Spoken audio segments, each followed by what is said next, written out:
Hi മക്കളെ, നിയാമിസ് ആണ്. അഖിൽനാമിസ് ആണ്. അപ്പോൾ നമ്മുടെ ക്ലാസ്സസ് ഒക്കെ തുടങ്ങിയിട്ടുണ്ട്. ഇപ്പോൾ തന്നെ നിങ്ങൾക്ക് മനസ്സിലായിട്ടുണ്ടാവും, ഇപ്പോൾ 10ാം ക്ലാസ് കഴിഞ്ഞ് നിങ്ങൾ +1 എത്തിയിരിക്കുകയാണ്, ഒരു പുതിയ ലോകത്തേക്ക് എത്തിയിരിക്കുകയാണ്. ഇതുവരെ ഹൈസ്കൂളായിരുന്നു, നമ്മളിപ്പോൾ ഹയർ സെക്കൻഡറിയിലേക്ക് എത്തിയിരിക്കുകയാണ്. അപ്പോൾ ഇപ്പോൾ തന്നെ നിങ്ങൾക്ക് മനസ്സിലായിട്ടുണ്ടാവും, ഇതുവരെ അല്ലെങ്കിൽ 10ാം ക്ലാസ് വരെ നിങ്ങൾ ഫോളോ ചെയ്ത ആ ഒരു പഠന രീതിയൊന്നും ആയിരിക്കില്ല ഇവിടെ വേണ്ടത് എന്നുള്ളൊരു കാര്യം അവർക്ക് മനസ്സിലായിട്ടുണ്ടാവും. കൊമേഴ്സിൽ നിങ്ങൾ ആദ്യമായിട്ട് ചിലപ്പോൾ കേൾക്കുന്ന സബ്ജക്റ്റ് ആയിരിക്കും അക്കൗണ്ടൻസി, ബിസിനസ് സ്റ്റഡീസ്, എക്കണോമിക്സ് എന്നുള്ളത്. പക്ഷേ നിങ്ങൾ 10th എവിടേക്കോ പഠിച്ച് മറന്ന ഒരു സബ്ജക്റ്റ് പോലെ നിങ്ങൾക്ക് ഇപ്പോൾ തോന്നിയിട്ടുണ്ടാവും. കാരണം നമ്മുടെ സ്കൂളുകളിൽ 1ാമത്തെ ചാപ്റ്റർ ഒക്കെ കംപ്ലീറ്റ് ചെയ്തിട്ടുണ്ടാവും. അപ്പോൾ നിങ്ങൾക്ക് ഇപ്പം ഒരു എക്സാമ്പിൾ മിസ് എക്കണോമിക്സ് പറയുകയാണെങ്കിൽ നമുക്കറിയാം, നമ്മുടെ എക്കണോമിക്സ് എന്ന് പറയുന്നത് 2 പാർട്ടായിട്ടാണ് നമ്മൾ പഠിക്കുന്നത്. ഇപ്പോൾ നിങ്ങൾ തുടങ്ങിയിട്ടുണ്ടാവും ഇന്ത്യൻ എക്കണോമിക് ഡെവലപ്മെന്റും സ്റ്റാറ്റിസ്റ്റിക്സ് ഫോർ എക്കണോമിക്സും. അപ്പോൾ അതിൽ ഇന്ത്യൻ എക്കണോമിക് ഡെവലപ്മെന്റ് പഠിച്ച് തുടങ്ങിയപ്പോൾ തന്നെ നിങ്ങൾക്ക് മനസ്സിലായിട്ടുണ്ടാവും, ഫസ്റ്റ് ചാപ്റ്റർ തുടങ്ങിയപ്പോൾ മനസ്സിലായിട്ടുണ്ടാവും, നമ്മൾ 10ാം ക്ലാസ് വരെ പഠിച്ച നമ്മുടെ സോഷ്യൽ സയൻസുമായിട്ട് കുറച്ച് എവിടെയൊക്കെ ഒരു കണക്ഷൻ ഉണ്ട്, അതിൻ്റെ ഒരു ബാക്കിയാണ് എന്നൊക്കെ നിങ്ങൾക്ക് തോന്നിയിട്ടുണ്ടാവും.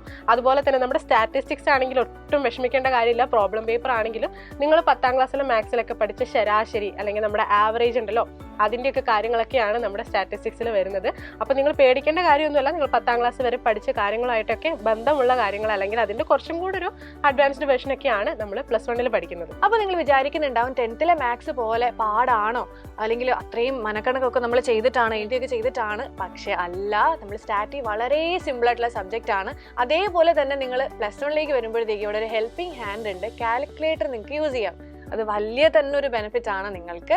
പിന്നെ നമ്മൾ നിങ്ങളുടെ ബ്രിഡ്ജ് കോഴ്സ്, അതായത് നിങ്ങൾക്ക് സൈലം പ്രൊവൈഡ് ചെയ്ത ബ്രിഡ്ജ് കോഴ്സ് നോക്കുകയാണെന്നുണ്ടെങ്കിൽ പ്രസന്റേഷൻ ഓഫ് ഡേറ്റ എന്ന് പറഞ്ഞിട്ടുള്ള ഒരു പാഠം നമ്മൾ ചെറുതായിട്ടൊന്ന് എടുത്ത് തന്നിട്ടുണ്ടായിരുന്നു. അവിടെ നിങ്ങൾക്ക് കാണാവുന്ന പോലെ തന്നെ ആ ക്ലാസ് അറ്റൻഡ് ചെയ്ത് എല്ലാവരും പറഞ്ഞതാണ്, ഇത്ര എളുപ്പമാണോ, ഈസി, കുറേ ചിത്രങ്ങൾ വരയ്ക്കാൻ, ഡയഗ്രാം വരയ്ക്കാൻ, അതായത് ഡേറ്റനെ എങ്ങനെ പ്രസന്റ് ചെയ്യാന്നൊക്കെ ഉള്ള നമ്മൾ പഠിച്ചിട്ടുണ്ട്. അത്രയേറെ സിമ്പിൾ ആയിട്ടുള്ള ഒരു പാട്ട് തന്നെയാണ് സ്റ്റാറ്റിസ്റ്റിക്സ് എന്ന് പറയുന്നത്. ഇപ്പം നമ്മുടെ ഇന്ത്യൻ എക്കണോമിക് ഡെവലപ്മെന്റിലേക്ക് വരികയാണെങ്കിൽ ഫുൾ തിയറിയാണ്. അപ്പോൾ ടെക്സ്റ്റ് ബുക്ക് നോക്കിയപ്പോൾ നിങ്ങൾ കുറേ അതിനകത്ത് കഥ പോലെ കാണുന്നുണ്ടാവും. പക്ഷെ അതിൻ്റെ ഒക്കെ ഉള്ളിലുള്ള പോയിന്റ്സ് ഉണ്ട്, അതാണ് നമ്മൾ പഠിക്കേണ്ടതും എക്സാമിന് പ്രസന്റ് ചെയ്യേണ്ടതും. പിന്നെ കുറേ കുട്ടികൾ ചോദിക്കുന്ന ഒരു ഡൗട്ടാണ്, നമ്മുടെ ഇന്ത്യൻ എക്കണോമിക് ഡെവലപ്മെന്റ് വേറെയും സ്റ്റാറ്റിസ്റ്റിക്സ് വേറെയും എക്സാംസ് ആയിട്ടാണോ വരിക എന്നുള്ളത്. പക്ഷെ അങ്ങനെയല്ല. ഇപ്പോൾ എക്സാമ്പിൾ പറയുകയാണെങ്കിൽ 1ാമത്തെ ചോദ്യം സ്റ്റാറ്റിൽ നിന്നാണെങ്കിൽ 2ാമത്തെ ചോദ്യം ഇന്ത്യൻ എക്കണോമിക് ഡെവലപ്മെന്റിൽ നിന്നായിരിക്കും. ഇങ്ങനെ ഇതെല്ലാം കൂടെ മിക്സ് ആയിട്ടുള്ള എക്കണോമിക്സ് എന്നുള്ള ഒറ്റ പേപ്പറിലുള്ള ക്വസ്റ്റ്യൻ പേപ്പറാണ് നിങ്ങൾക്ക് ഉണ്ടാവുക. ഓരോ ചാപ്റ്ററിന്റെ വെയിറ്റേജ് അനുസരിച്ചിട്ട് ഇന്ത്യൻ എക്കണോമിക് ഡെവലപ്മെന്റും സ്റ്റാറ്റിസ്റ്റിക്സ് ഫോർ എക്കണോമിക്സിനും മിക്സ് ആയിട്ടുള്ള ക്വസ്റ്റ്യൻസ് ഉള്ള ഒരു ക്വസ്റ്റ്യൻ പേപ്പർ ആയിരിക്കും നിങ്ങൾക്ക് ഉണ്ടാവുക.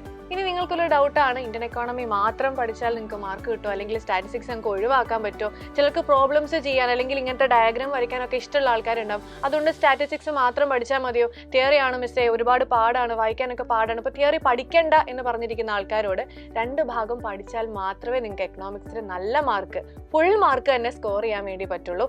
അതുകൊണ്ട് ഞാൻ ഇന്ത്യൻ എക്കോണമി ഒഴിവാക്കുകയാണ്. അങ്ങനെ പറയരുത്. അതേപോലെ സ്റ്റാറ്റിസ്റ്റിക്സ് മാത്രം എനിക്ക് പഠിച്ചാൽ മതി, അങ്ങനെ പറയരുത്. എക്കണോമിക്സ് എന്ന് പറയുമ്പോഴത്തേക്കും 2 ഭാഗങ്ങളൂടെ ഇൻക്ലൂഡ് ചെയ്യുന്ന ഒരു സബ്ജക്റ്റ് ആയിട്ടാണ് നിങ്ങൾക്ക് +1 വരുന്നത്. അപ്പൊ ഇനി അടുത്തത് നമുക്ക് വരാനുള്ള ഒരു എക്സാം എന്ന് പറയുന്നത് ഓണപരീക്ഷയാണ്. പക്ഷേ ഒരു കോമൺ ക്വസ്റ്റ്യൻ പേപ്പർ വെച്ചുകൊണ്ടുള്ള ഒരു ഓണപരീക്ഷ നിങ്ങൾക്ക് ഉണ്ടാവില്ല. പകരമായിട്ട് ഓരോ സ്കൂളിലും കംപ്ലീറ്റ് ചെയ്ത ചാപ്റ്റേഴ്സിന് അനുസരിച്ചുള്ള ഒരു യൂണിറ്റ് ടെസ്റ്റ് ചിലപ്പോൾ ഉണ്ടാവാൻ സാധ്യതയുണ്ട്. അപ്പോൾ അതിനൊക്കെയുള്ള പ്രിപ്പറേഷൻസ് ചെയ്ത് നമ്മൾ തുടങ്ങേണ്ടതുണ്ട്. ഇപ്പം നിങ്ങൾക്ക് മനസ്സിലായിട്ടുണ്ടാവും എക്കണോമിക്സ് എങ്ങനെയാണ് പഠിക്കേണ്ടത്, എക്കണോമിക്സിനകത്ത് എന്തൊക്കെയാണ് ഉള്ളത് എന്നുള്ളത്. അപ്പം ഇത് കറക്റ്റായിട്ട് നിങ്ങൾ പഠിക്കേണ്ടതായിട്ട് ആവശ്യമുണ്ട്. അതായത് ഓരോ ദിവസം പഠിപ്പിക്കുന്ന അന്നന്ന് പഠിച്ചു പോയാൽ തന്നെ നമുക്ക് എന്ത് ചെയ്യാൻ പറ്റുള്ളൂ, ഡിസംബർ അല്ലെങ്കിൽ ജനുവരിയോടെ നമ്മുടെ പോർഷൻസ് തന്നെ കംപ്ലീറ്റ് ചെയ്യാൻ പറ്റുള്ളൂ. അപ്പം ഇതിനൊക്കെ വേണ്ടിയുള്ള ഒരു സ്ട്രാറ്റജിയാണ് സൈലം നിങ്ങൾക്ക് പ്രൊവൈഡ് ചെയ്യുന്ന യുവ ബാച്ച് എന്ന് പറഞ്ഞിട്ടുണ്ടെങ്കിൽ. ഇപ്പം നമ്മുടെ യുവ ബാച്ച് നോക്കുകയാണെങ്കിൽ നമ്മൾ ഓൾറെഡി ക്ലാസ്സസ് സ്റ്റാർട്ട് ചെയ്ത് കഴിഞ്ഞു. ഏകദേശം 3 ചാപ്റ്റേഴ്സോളം നമ്മൾ കംപ്ലീറ്റ് ചെയ്ത് കഴിഞ്ഞു. അതിൻ്റെയൊക്കെ ചാപ്റ്റർ വൈസ് എക്സാംസും നമ്മൾ കണ്ടക്ട് ചെയ്ത് കഴിഞ്ഞു. അങ്ങനെ അടിപൊളിയായിട്ട് നമ്മുടെ ക്ലാസ് ബാച്ചിൽ പോയിക്കൊണ്ടിരിക്കുകയാണ്. അപ്പോൾ ഇതുവരെ ആപ്പിൽ ജോയിൻ ചെയ്യാത്ത മക്കളുണ്ടെന്നുണ്ടെങ്കിൽ താഴെ കാണുന്ന നമ്പറിൽ എത്രയും വേഗം കോൺടാക്ട് ചെയ്ത് നമ്മുടെ ആപ്പിൽ ജോയിൻ ചെയ്യുക. അപ്പോൾ ഈ കൊമേഴ്സ് നമുക്ക് എൻജോയ് ചെയ്ത് പഠിക്കാം സൈലത്തോടൊപ്പം.